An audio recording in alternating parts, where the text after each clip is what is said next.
Hello everyone, welcome back. Today we're going to be taking a look at Bitwarden, Password Manager, right after the intro.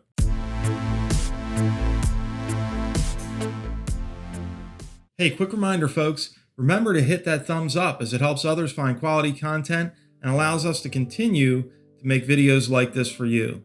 Click on subscribe and then hit the bell so you get notified anytime we add new content. Okay everyone, so I have done videos in the past on password managers, mainly LastPass.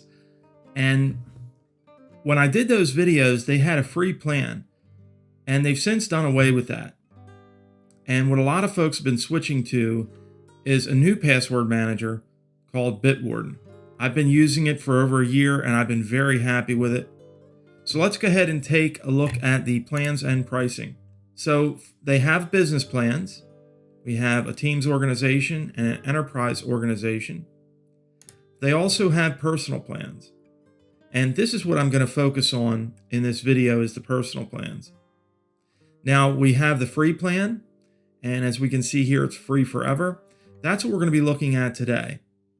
This gives you unlimited passwords, unlimited devices, all the core functions. And again, it's always free. And you can share vault items with one other user. Then you have premium and you also have a family plan. But the free plan is going to be enough for most people. And here we can see, if we scroll down, some of the details of the different plans.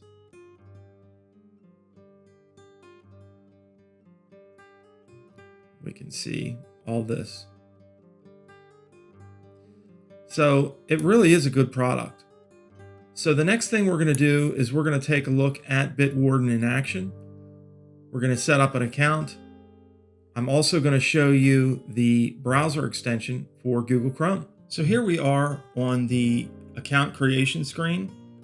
And I'm showing you this process because it's important when you create a master password for your password manager that it be a really strong password. What I typically recommend is full sentences. And there are tools available online that will allow you to generate random phrases and random sentences if you can't think up anything.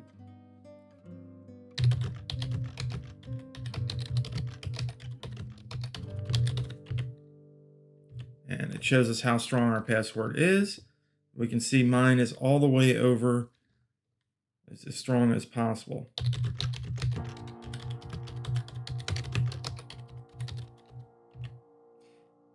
And next we can type in our password hint if we choose to do that.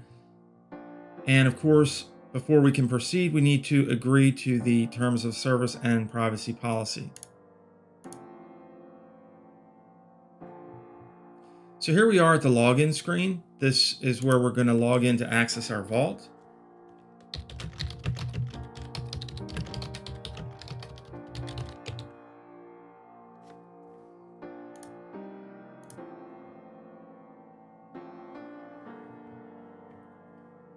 And after we log in, we are presented with our vault. Now here, of course, we need to verify our email. So I'll go ahead and do that. But in here, we can see all the different things we can do. And we can actually create an organization. And the organization will allow us to share items from our vault with anyone who is a member of that organization. And we can save different types of information in our vault. We can save not only logins, but we can save credit cards, IDs, and we can do secure notes. I use the secure notes to store like Wi-Fi passwords and that type of thing, but you can use those for any number of different purposes. And next we're going to take a look at the browser extension for Google Chrome. So in order to get the browser extension, we're going to need to visit the Chrome Web Store. Now I'll put a link to the Bitwarden add-on in the description of this video. But we're going to say add to Chrome. And we're going to add extension.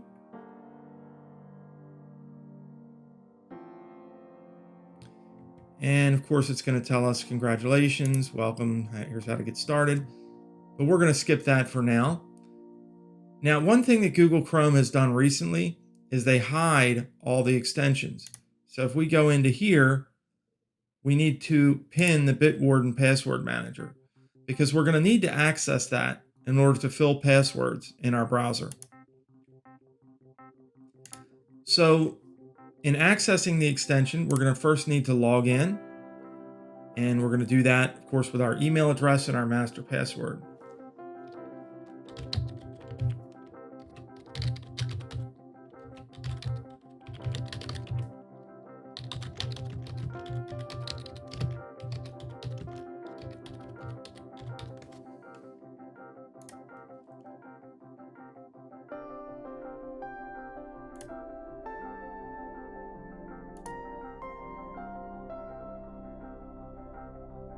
And of course, once we log in, we're going to be presented with our vault. Now, whenever we visit a website and we click on the extension, it's going to show us all the logins for that website. We can also search the vault as well. So the first thing I'm going to do is go into our settings here for the extension. And we're going to look at the security mainly here. And under security, there is a vault timeout.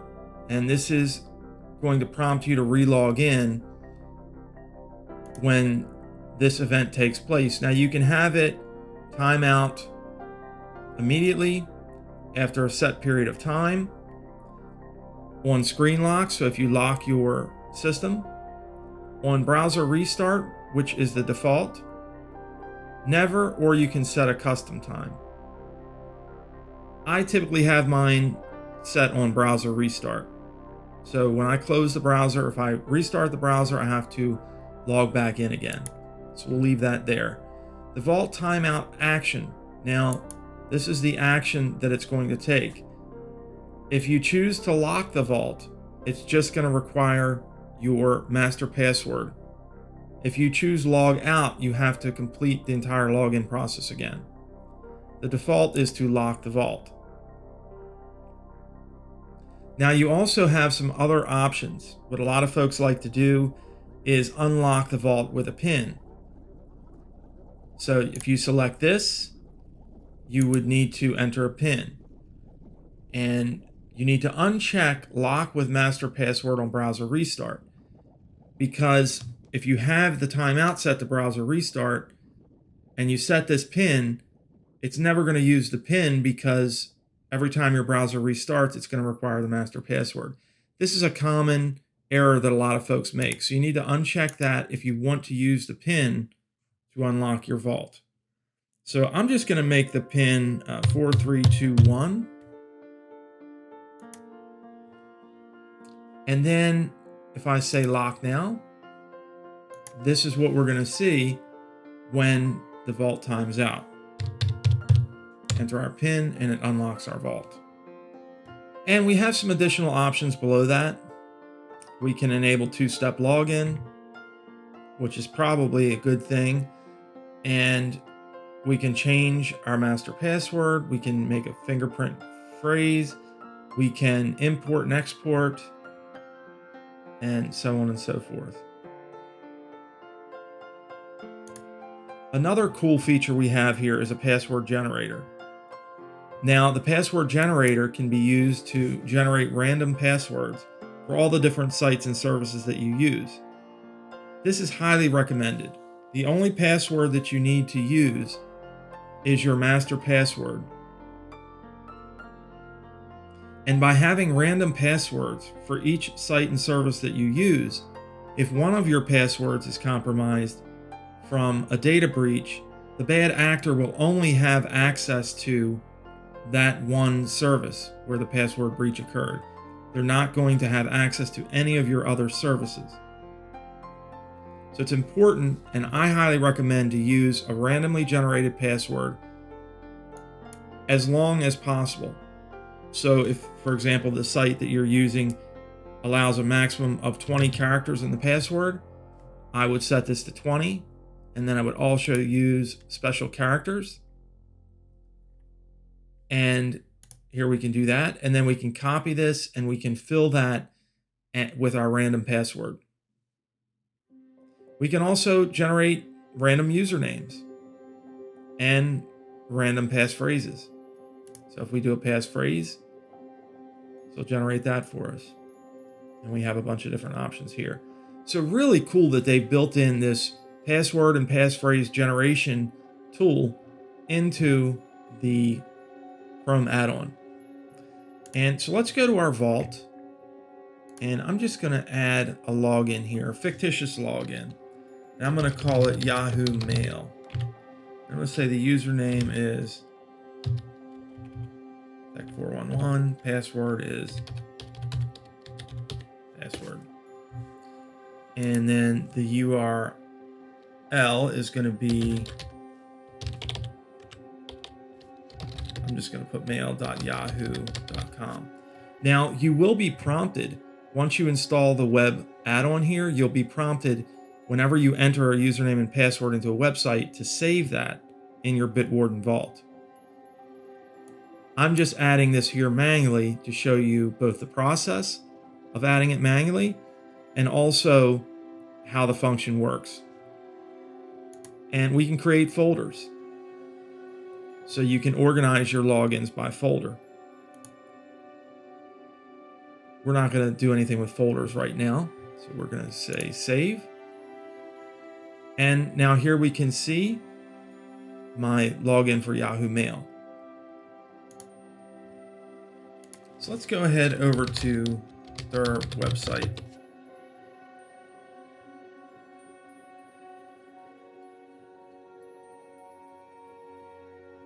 And when I go over to their website, we can see in our Bitwarden client here that I have one matching login, and it shows me the login. Now, if I click that, it's going to fill in my username. And Yahoo is kind of unique in that they do the username and then they have a different login method.